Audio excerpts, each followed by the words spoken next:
Continuando com o nosso assunto, no capítulo anterior nós vimos todas as características das saídas horizontais, as rotas de fuga, os corredores, as portas e a descarga. Neste capítulo nós vamos abordar as saídas verticais. Saídas verticais. Escadas e rampas. As escadas e rampas utilizadas como parte integrante das saídas verticais devem atender os requisitos estabelecidos no item 6.6.1.1 e anexo B desta instrução técnica. Número de saídas. O número de saídas verticais deve atender às condições estabelecidas na tabela A5. Saída única vertical. É permitida a saída única vertical de pavimentos desde que atendida a distância a percorrer para a saída única da tabela A7 e que a população não exceda o contido na tabela A5. Percebam, a AIT ela permite que um estabelecimento, uma edificação, tenha apenas uma saída vertical, ou seja, apenas uma escada ou uma rampa que dê acesso à saída. Porém, ela tem que atender a distância a percorrer para uma saída única, que é bem menor, e ela tem que atender a população para uma saída única, que também é bem menor, conforme nós vamos ver nas tabelas A7 e A5 mais à frente.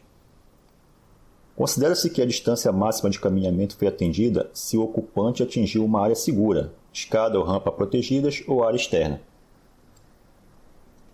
Verificação da redundância do abandono vertical.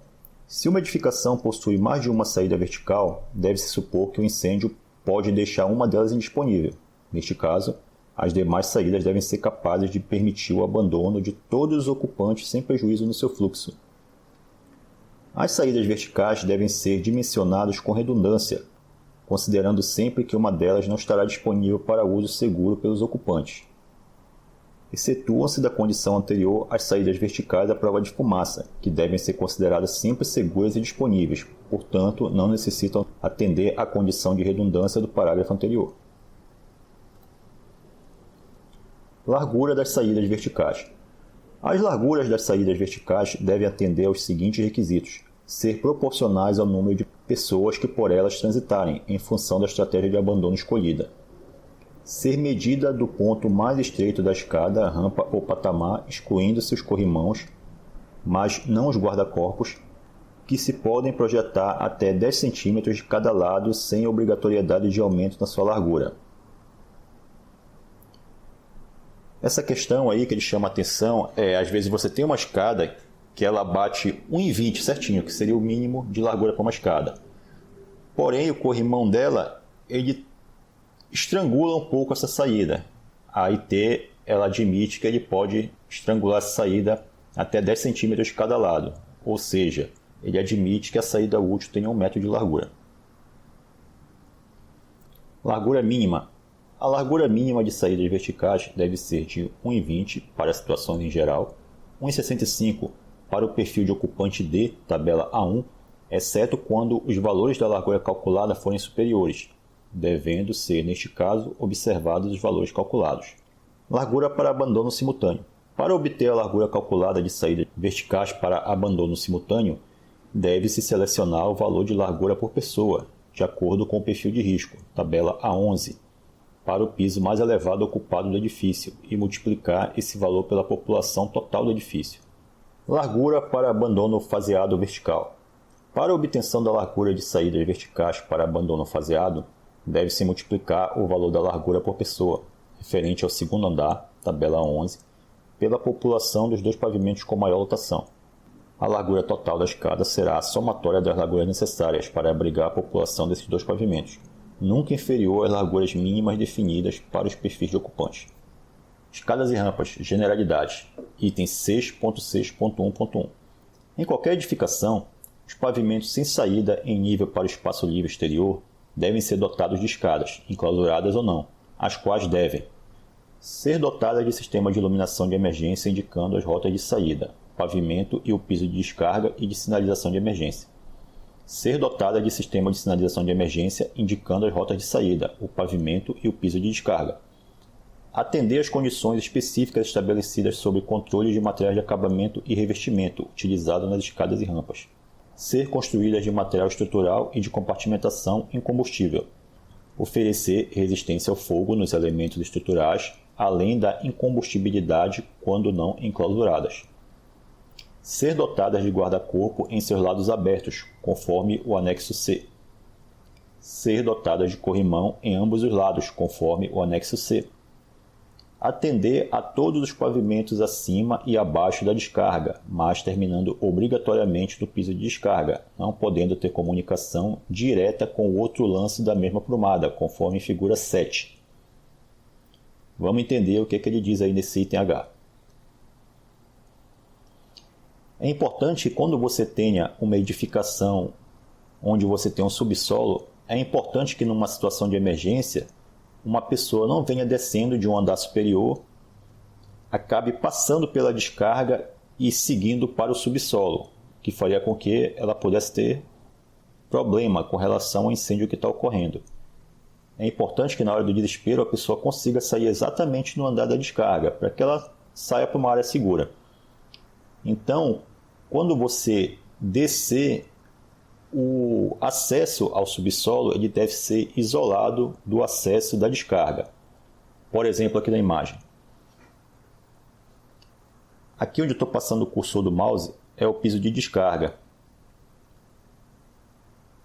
E essa outra porta aqui seria a descida para o subsolo. Conforme a pessoa vem descendo de outros andares aqui, quando ele sair, ele não pode se comunicar para cá, que isso ia gerar uma confusão nele, ia fazer com que ele descesse para o subsolo em vez de sair para a descarga.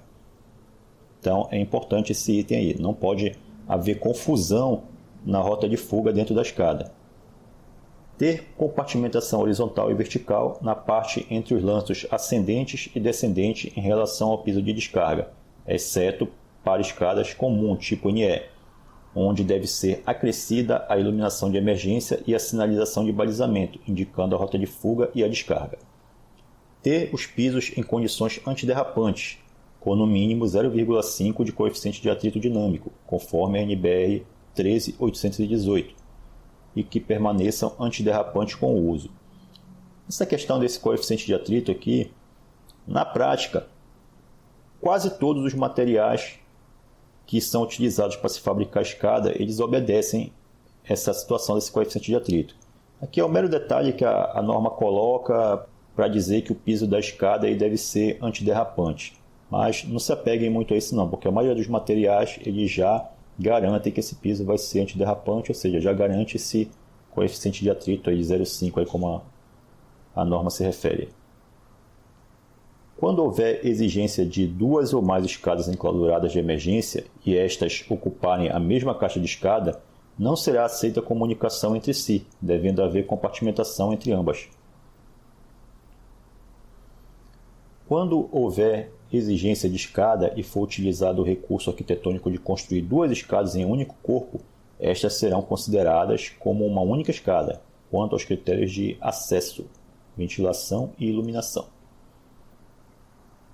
As áreas de escada, rampas e antecâmaras não podem ser utilizadas para se implantar ou depositar objetos, mesmo por curto espaço de tempo. A escada ela não é depósito. Você vê por aí, principalmente em prédios residenciais, o pessoal gosta de guardar bicicleta, carrinho de bebê, carrinho de compras, diversos materiais dentro da caixa de escada. É sempre importante orientar que a caixa de escada não é depósito de material, tem que estar livre porque aquilo ali vai ser uma rota de fuga em caso de emergência. Então o espaço não deve estar obstruído. Nas caixas de escada enclausuradas e antecâmaras não podem existir aberturas de comunicação com outros ambientes do edifício, que rompam sua compartimentação e nem instalações prediais que não sejam necessárias ao seu funcionamento. Dentro da caixa de escada não deve estar passando fiação, tubulação, esse tipo de coisa. Essas instalações elas devem passar pelo shaft destinado a elas não devem estar passando por dentro da caixa de escada. Não são aceitas escadas com degraus em leque ou em espiral como escadas de segurança, exceto para mezaninos e áreas privativas. Esse é um ponto que gera muita dúvida também. Às vezes o vistoriador ele vai fazer a vistoria e se depara lá com uma escada, essa escada em caracol, ou em leque, ou em espiral, como saída de emergência. Isso não pode, ela só pode se ela servir apenas a um mezanino ou a uma área privativa. O que seria isso? aquela área onde apenas pessoas que sempre trabalham lá vão frequentar, que nenhuma pessoa estranha ao ambiente vai estar frequentando. Por quê? Recai naquela situação que a gente conversou anteriormente. A pessoa que trabalha ali todo dia, ela já conhece aquele ambiente exatamente, então ela não vai ter dificuldade para descer aquela escada em caso de alguma situação de emergência que esteja acontecendo. Atender aos critérios de dimensionamento da largura de saídas. Tipos de escada. Os tipos de escada admitidos para efeito de saída de emergência por esta instrução técnica são escadas abertas, NE, escadas protegidas, EP, escadas à prova de fumaça, EPF. Os tipos de escada à prova de fumaça são escadas enclausuradas, EEP, escadas enclausuradas com anticâmara ventilada para o exterior, EEAVE, escada externa, EE, escada à prova de fumaça pressurizada, EPFP.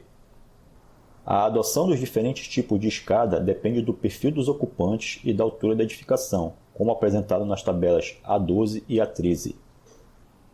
Escadas enclausuradas protegidas, EEP. Item 6.6.3.1. As escadas enclausuradas protegidas, figura 8, devem atender aos requisitos do item 6.6.1.1, além de ter suas caixas enclausuradas por paredes resistentes a 120 minutos de fogo no mínimo. Ter as portas de acesso a esta caixa de escada do tipo corta-fogo, PCF, com resistência de 90 minutos de fogo, figura 8.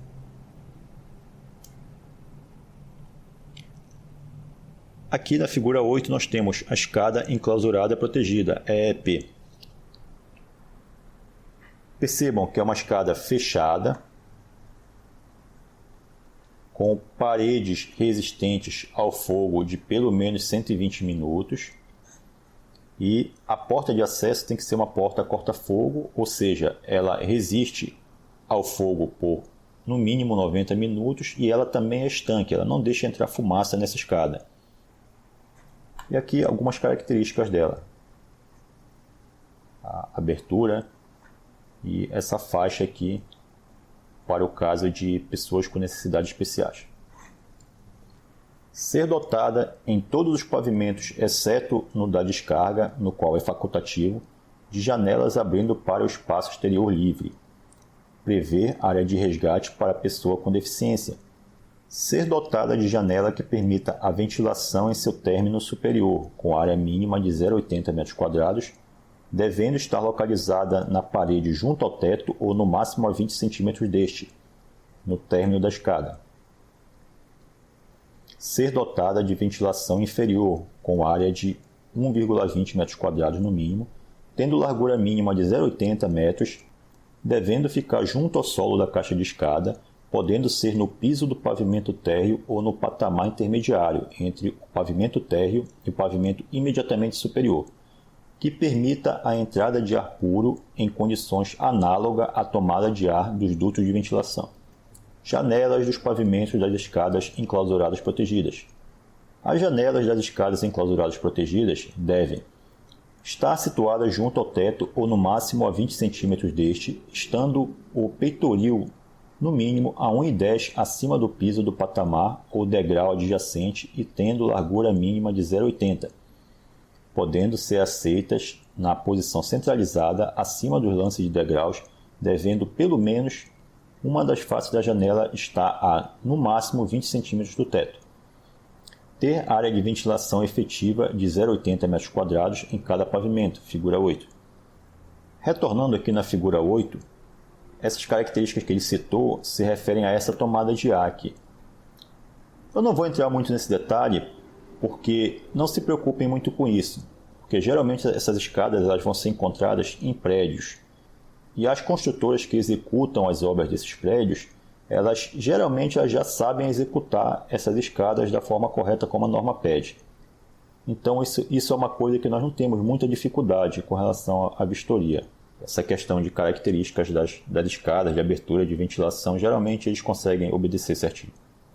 Ser dotada de venezianas ou outro material que assegure a ventilação permanente, devendo de estar pelo menos 3 metros em projeção diagonal de qualquer outra abertura no mesmo imóvel, podendo essa distância ser reduzida para 2 metros em aberturas instaladas em banheiros, vestiários ou áreas de serviço.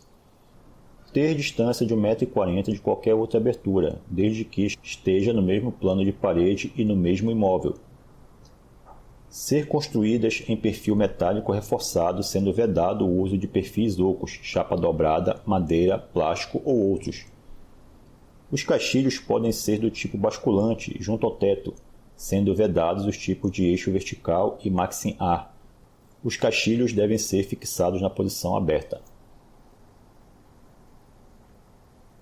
Ventilação da escada enclausurada protegida e seu acesso. Na impossibilidade de colocação de janela na caixa de escada enclausurada protegida, os corredores de acesso devem ser ventilados por janelas, com distância de outras aberturas e no máximo a 5 metros da porta da escada, figura 9, abrindo para o espaço exterior com área mínima de 1 m², largura mínima de 0,80 m, situada junto ao teto ou, no mínimo, a 20 cm deste, devendo ainda prever no topo da caixa de escada uma janela de ventilação ou alçapão para a saída de fumaça com acionamento manual ou automático. Aqui a figura 9, que trata da ventilação da escada enclausurada protegida e do seu acesso. Percebam que a escada enclausurada ela deve evitar ao máximo que se entre fumaça nela, porque caso entre, não tem muito como essa fumaça sair. Então percebam que nesse corredor aqui, ele tem essa ventilação permanente, uma abertura de ventilação permanente. Para o caso de um incêndio, esse corredor ser inundado de fumaça, parte dessa fumaça conseguir sair por essa janela, para que quando a pessoa for tentar fugir pela escada, cada abertura dessa porta, essa fumaça não vai invadindo a escada devagarzinho, ela vai estar saindo por aqui pela abertura de ventilação. E parte da fumaça que acabar entrando, ela vai sair pela ventilação da própria escada, aqui desse lado.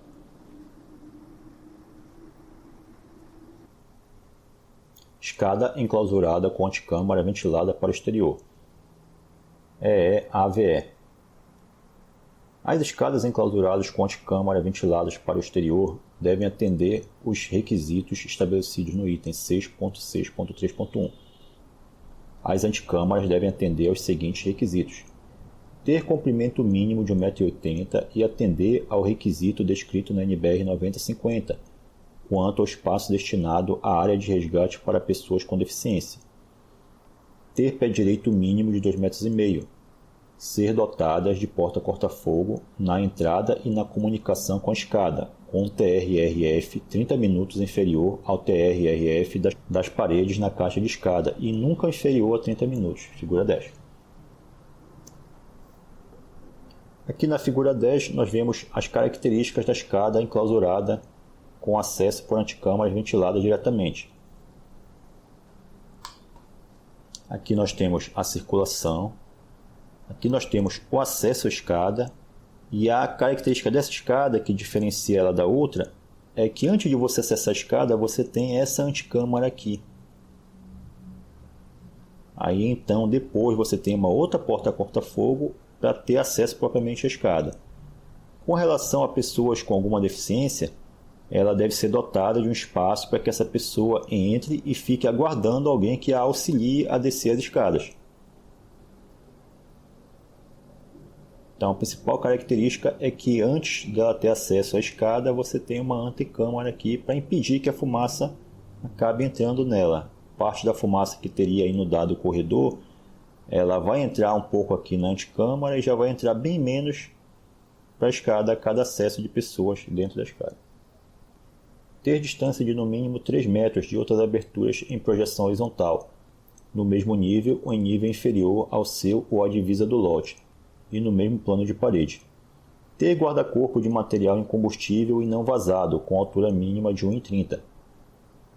A distância horizontal entre a abertura de ventilação da anticâmara e qualquer outra abertura desprotegida do próprio edifício ou das divisas do lote devem ser, no mínimo, de 3 metros, podendo essa distância ser reduzida para 2 metros de abertura instaladas em banheiros, vestiários ou áreas de serviço. Tenha pisos em condições antiderrapantes com no mínimo 0,5 de coeficiente de atrito dinâmico, conforme a NBR 13818.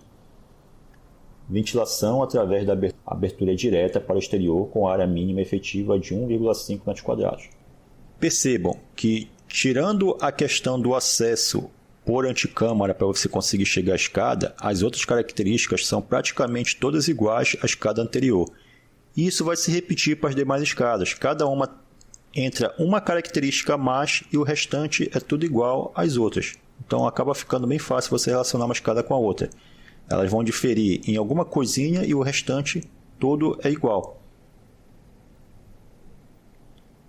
Escada externa à prova de fumaça, EPF.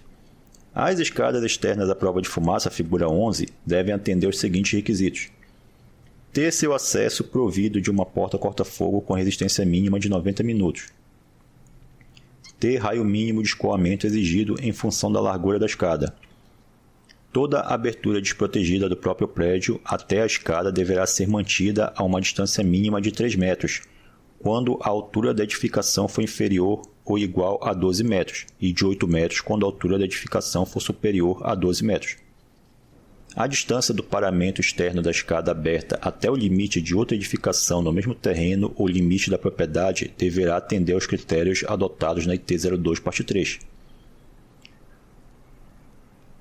A altura portante da escada aberta externa deverá ser construída em material incombustível, atendendo aos critérios estabelecidos na IT 7, parte 1, com TRRF de 120 minutos.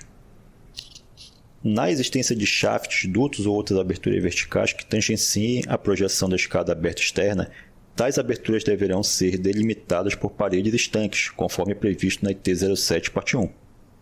Será admitido este tipo de escada para edificações com altura de até 45 metros. Para edificações com altura acima de 30 metros, deve ser instalado guarda-corpo construído de elemento opaco com o objetivo de minimizar o impacto das pessoas que sofrem com vertigem.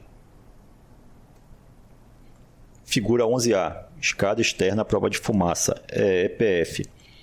Essa escada é aquela escada que eu comentei em um dos capítulos anteriores, que você vê muito em filme americano.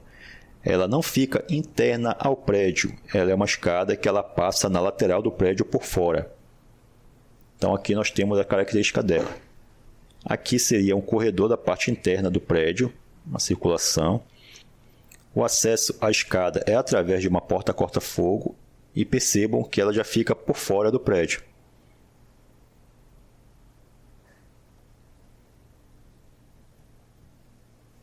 Figura 11B.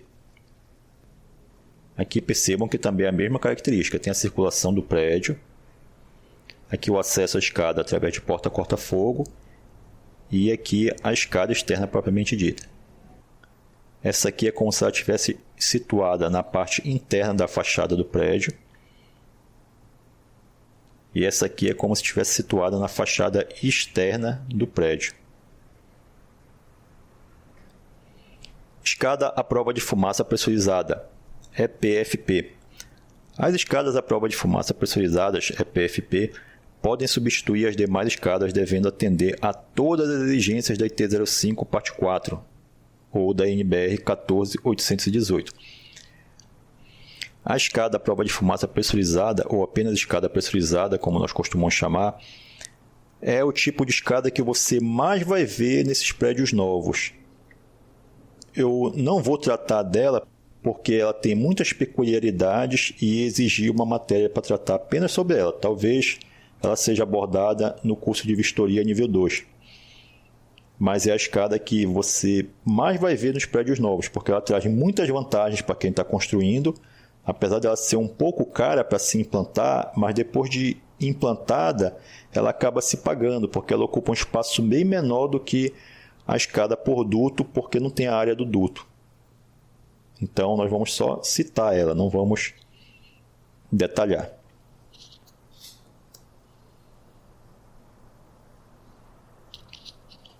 Aqui seria uma imagem de mais ou menos como a escada pressurizada funciona, só para comentar. Aqui você tem um corte do prédio, aqui a área de escada.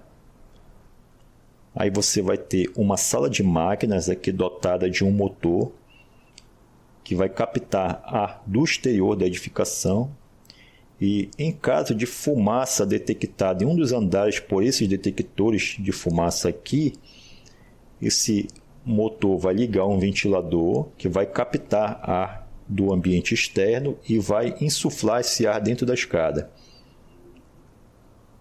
Esse ar vai causar uma pressão interna da escada maior do que a pressão externa, de forma que quando você abrir a porta corta-fogo, a fumaça não vai conseguir entrar, o próprio ar vai expulsar ela para fora. E isso vai fazer com que a escada fique livre de fumaça.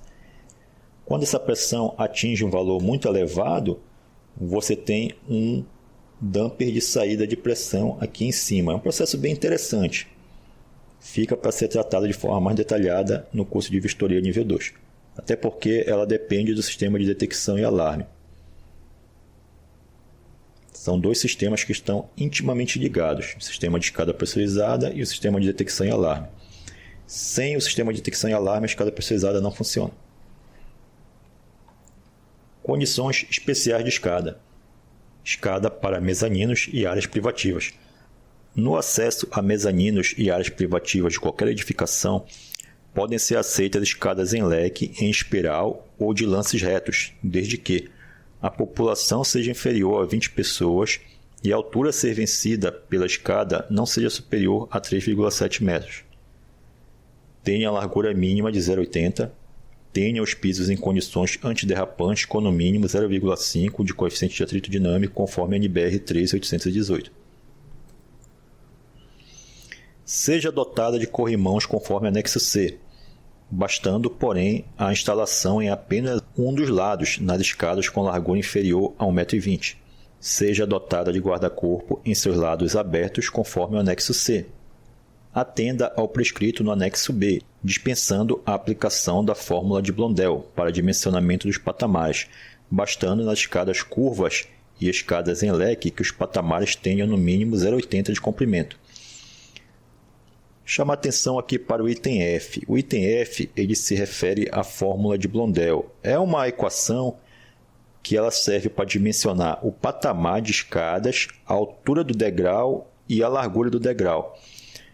Porém, nós não vamos se ater muito a isso aqui, porque é um assunto meio que irrelevante. Você só vai aplicar isso em situações muito específicas, quando você achar que o degrau está com uma altura muito grande, que atrapalha a subida, ou ele está com uma largura também muito grande, que também atrapalha a subida, ou o patamar dele é muito estreito, de forma que ele até se confunda com um dos degraus. Então a gente vai apenas citar aqui essa equação, a gente não vai detalhar ela. Mas saibam que ela existe. A questão do patamar, da altura e largura dos degraus, eles não são colocados de forma aleatória, eles obedecem a uma determinada relação. Admite-se nessas escadas as seguintes alturas máximas H dos degraus para as seguintes ocupações. Ocupação tipo A até G, H igual a 20 cm. Ocupação do tipo H, altura até 19 cm. Ocupação do tipo I até M, altura igual a 23 cm. Nota: as alturas máximas descritas no item anterior foram dimensionadas através da fórmula de Blondel. Essa é a relação que eu estava falando. Ela diz que 63 centímetros deve ser menor ou igual a 2 vezes a altura mais o comprimento, que deve ser menor ou igual a 64 centímetros. Aqui uma imagem detalhando quem é a altura e quem é a largura aqui. Aqui você tem a escada, um corte de uma escada. Aqui você tem a largura do degrau.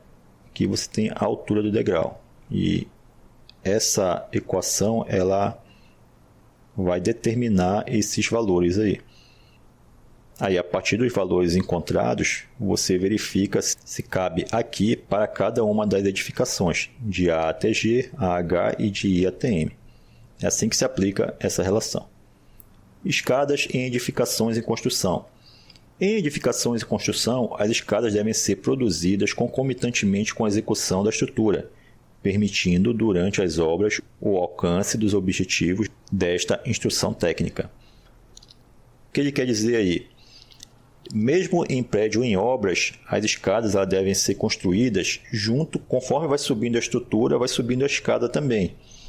Não deve se ter um improviso lá para que o operário se coloque em risco para acessar andares mais elevados. Não, a escada tem que ser construída juntamente com o prédio.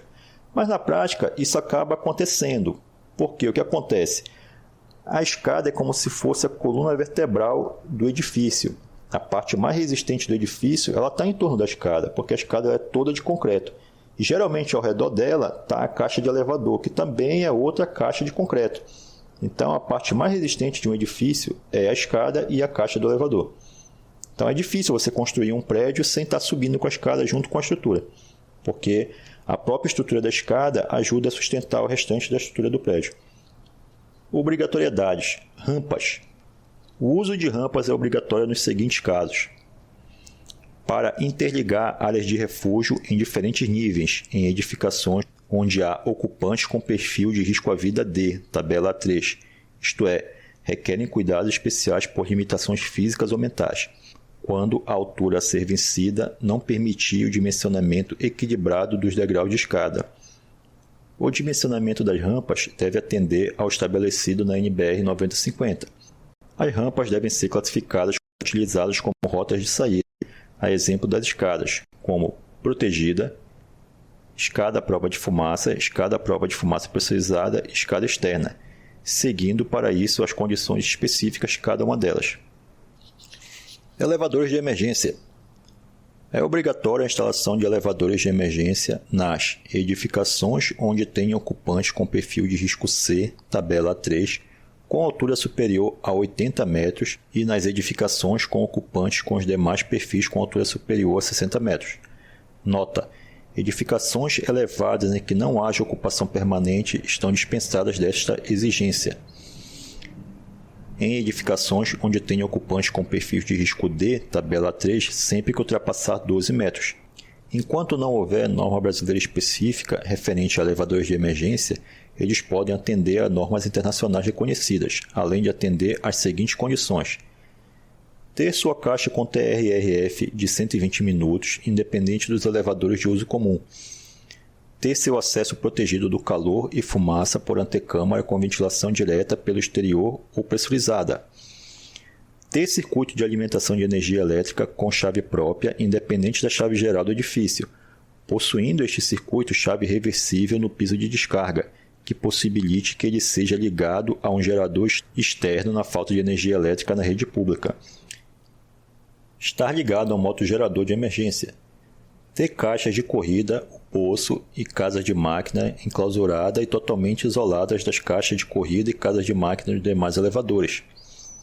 A caixa de corrida, poço, deve ter abertura de ventilação permanente em sua parte superior, atender às condições estabelecidas nesta instrução técnica, ter dimensões mínimas estabelecidas na NBR NM 313, onde houver predominância de ocupantes com perfil de risco D, tabela A3. Deve ter cabine com dimensões apropriadas para transporte de maca. O painel de comando deve atender às seguintes condições: estar localizado no pavimento de descarga, possuir chave de comando de reversão para permitir a volta do elevador a este piso em caso de emergência, possuir dispositivo de retorno e bloqueio dos carros no pavimento de descarga, anulando as chamas existentes de modo que as respectivas portas permaneçam abertas, sem prejuízo do fechamento do vão do poço dos demais pavimentos. Possuir duplo comando automático e manual reversível, mediante chamada apropriada. Percebam que aí o elevador de emergência ele tem diversas características. Porém, não se preocupem tanto com elas, que, tal qual acontece na construção de escadas, as empresas que costumam instalar elevador de emergência elas já estão cientes de todas essas exigências e geralmente já instalam eles de forma correta. O principal ponto que geralmente o pessoal costuma pecar é essa alimentação externa. Como o elevador de emergência vai ser utilizado em caso crítico, em caso de incêndio, em caso de algum pânico que tiver na edificação, ele necessita que, caso a energia elétrica do prédio seja desligada, a dele continue intacta, ele continue funcionando de qualquer forma. Porque imagina só, se tem pessoas descendo pelo elevador de emergência em caso de incêndio e por algum motivo esse elevador para por falta de energia, vai ser mais uma emergência que vai ter que ser atendida. Além do incêndio, as equipes de socorro vão ter que se preocupar com as pessoas que ficaram presas dentro do elevador. Então, daí a importância de que a energia dele seja uma energia íntegra, independente da energia do prédio e que quase que em condição nenhuma ela vai falhar. Descarga. A descarga parte da saída de emergência de uma edificação que fica entre a escada e a via pública ou área externa em comunicação com a via pública e pode ser constituída por corredor ou átrio enclausurado, corredor desobstruído, corredor a céu aberto e área de pilotis.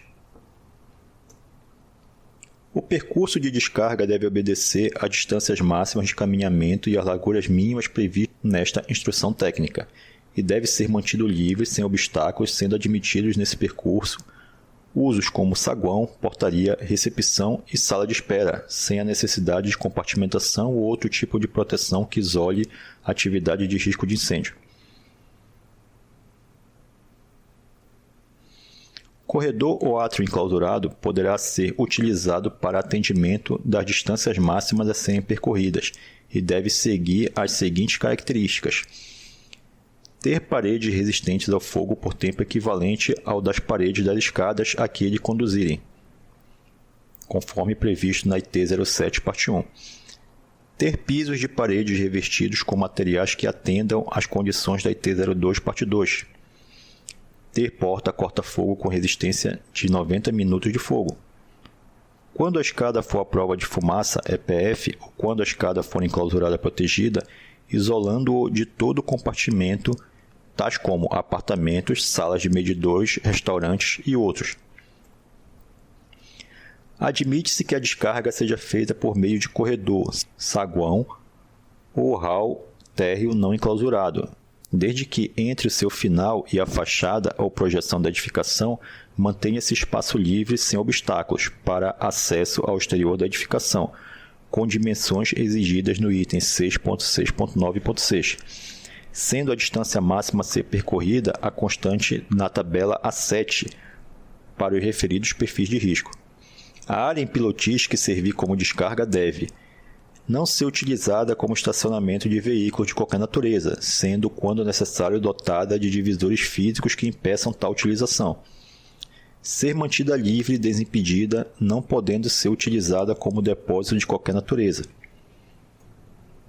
Dimensionamento.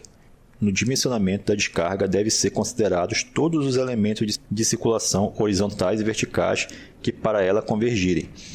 A largura das descargas não pode ser inferior a 1,20 m nos prédios em geral, a 1,65 m e 2,20 m nas edificações onde houver ocupante com perfil de risco D, tabela 3, sem e com internação respectivamente.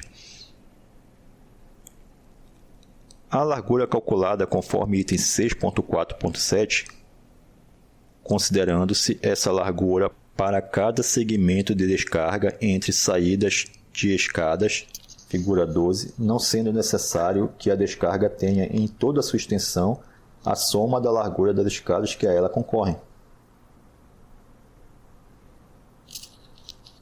Esse item B ele é meio confuso, mas na figura a gente vai entender melhor. Ele diz que a largura da descarga ela não precisa ser constante em toda a sua extensão. Ela tem que ter a largura calculada.